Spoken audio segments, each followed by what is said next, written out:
Hi, and welcome to my DIY channel. This project is a little bit out of the ordinary, where typically I'm building things out of the wood back there. But technology is becoming more and more integrated with our lives, and something like a home server or home NAS is becoming part of the normal life to most homeowners. So I figured I would take you along with my journey into building my own home NAS. To start it all off, I wanted to talk about the motherboard, which is the core to the entire system.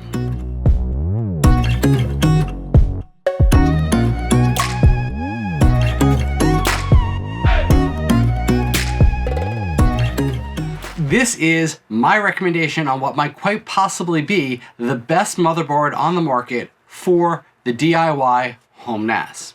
And that is the B550M PG Riptide from ASROCK. Now, when recommending anything to anyone, you should establish the criteria of why you're recommending it. The first thing was it needed to be in an MATX form factor, and this is a smaller form factor board so that it can fit in a nice small case. I'm not building a giant rack. I don't have space for a giant rack, so I wanted a small server system that I could stick on top of a desk someplace and make it look nice. The second thing I wanted was error correcting RAM. Now, this is not for everyone, but it was important to me. It gives an extra level of stability and protection against data loss.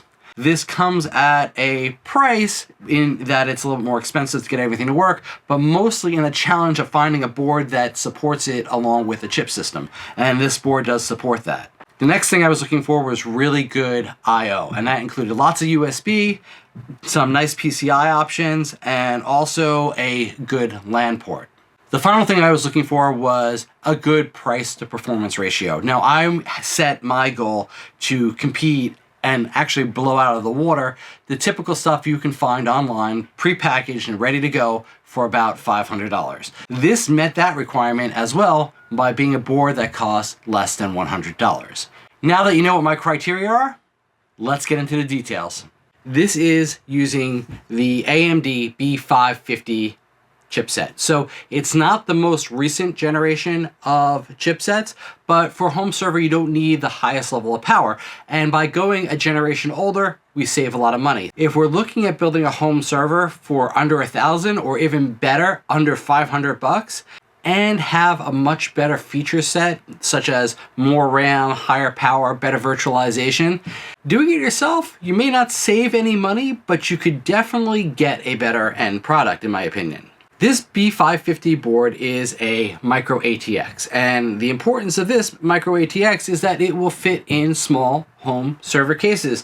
Now, when it comes to micro ATX, there's a couple of features that I really wanted to have in the board that are kind of hard to find, especially in a board that's under $100 like this one. And I purchased this one online for $90. I'll put a link below to all this stuff in case you want to check it out. I wanted to stay with AMD. I've just had really good experience with AMD processors. This ASROCK board was one of the few manufacturers out there that detailed pretty well that they do support ECC, but as with any ECC platform, especially in a gaming type board like this, there's a lot of caveats to being able to use that memory, so we're going to see if it actually works. ECC, or error correcting RAM, is part of my risk profile for building this NAS server. ECC RAM can catch a lot of memory errors inside the chip and between the communication of the board and the chip itself. But to get ECC to work, it is a fine dance between support in the motherboard, the microprocessor, and the memory itself.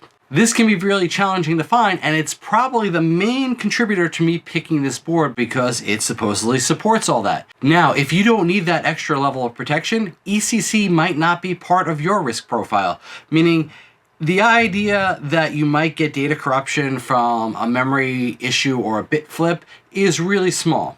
And if you have a server that's backed up someplace else and it's easy to recover the data back, you might not want that ECC protection or the additional cost that comes with it. If that's the case, you can easily go with a AMD G series processor that has integrated graphics built in and then works on this motherboard, and you can get non-ECC RAM, just basic DDR4 RAM, which is readily available and easy to find on the market, and do your build that way. So having that flexibility in this board is really nice. It's an AM4 processor, so that gives us lots of options as far as the processors we can pick, and that includes anything from the AMD 3000, 4000, or 5000 series. This board supports onboard graphics.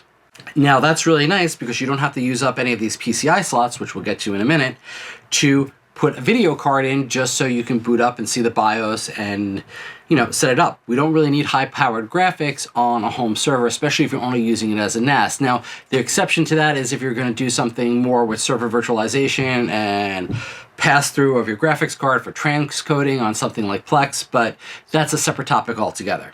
But you could do it with this board. The caveat with the AM4 platform and AMD is that if you get a chip with the onboard graphics, such as a 4000G, which is a pretty affordable chip, you're not going to be able to use ECC RAM. Well, of course, that's unless you can find the Pro version of the chips, but I can't find those anywhere, as those same models of the G chip that do not work with ECC RAM apparently do work if you find an OEM Pro series of the same chip. I was not able to find any of those, so I'm not going to test those out. But if any of you guys or girls know where to get one of those, let me know in the comments below, and maybe I'll grab one and we can test it in this system. Now, if you want to go ECC, you're going to need a video card, and conveniently there is a 16x port right here. So for that, you can always get a cheap gigabyte card like this, which is about 40 bucks, and plug it in. This is a half-height, low-profile card, so it will fit inside the case. Full-height cards will not fit in a lot of these cases. Other features of this board that are kind of interesting, and I think kind of excel it to the top of the list when considering something for a home server or home NAS, is it also supports two M2 SSD card slots. So there's one right here underneath this heatsink, and there's a secondary one right here. Now, while the secondary one seems to be a bit slower according to the documentation that comes with this board, it will be fine for running your operating system with something like TrueNAS. It has plenty of I/O along the back, so if you're using something like Unraid that boots off a little tiny USB drive like this one, you could just do that and plug it in the back, and you actually have two slots. So you'll have an additional two drives in addition to the SATA ports that are also built into the board, which brings me to those SATA ports.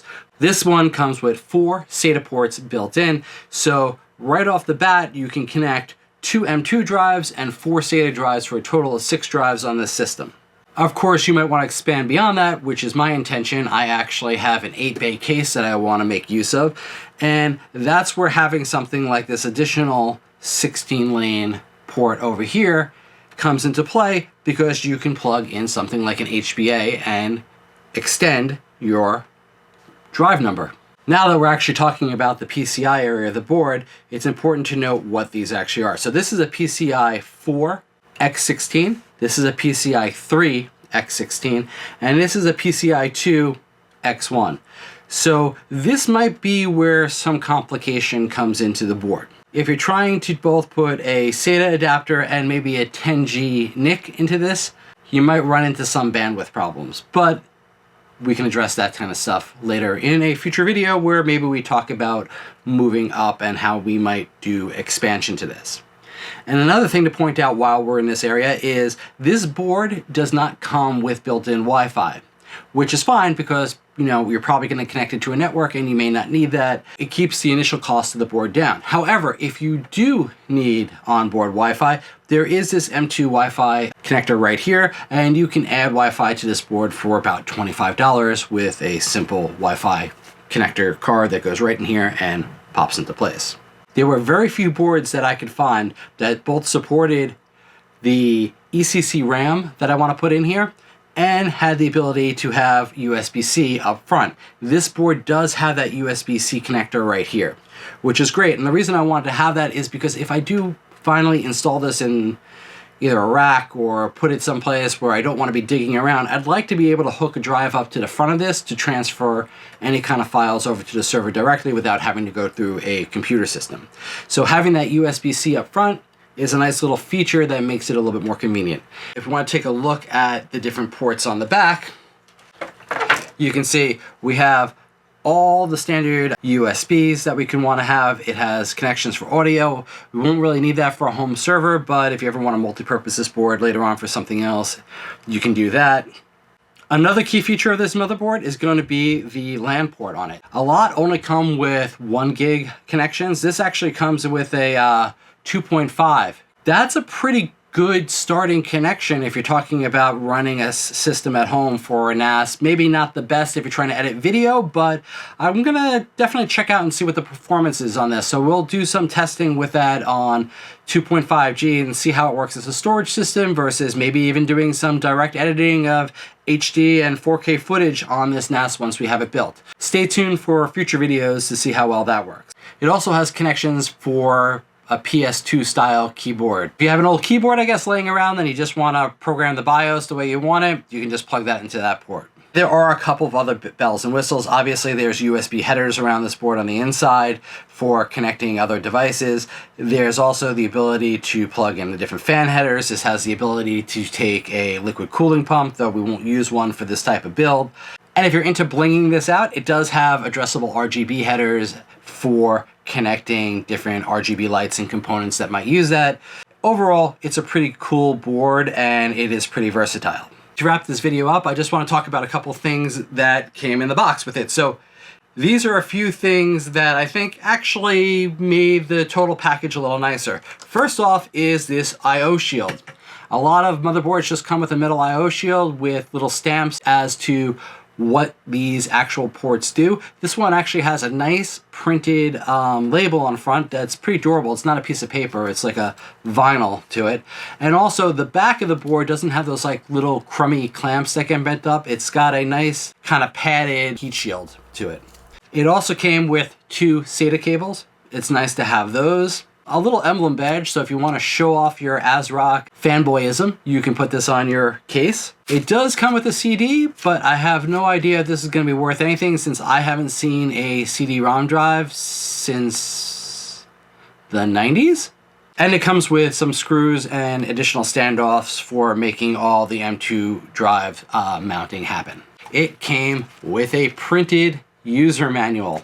It's great that all these manuals are online, but when it comes to something like a motherboard that you might be referencing it, especially when your whole system is down, you might not have access to just go download the manual. Having a paper manual is kind of nice. So that's why I think this ASROCK B550PG Riptide motherboard is excellent as a choice for a home NAS or a home server. I'd love to hear what all of you think out there, so if you have any questions, comments, want to tell me about better options than this, leave it down in the comments below so we can all share and learn a little bit more about building home NAS.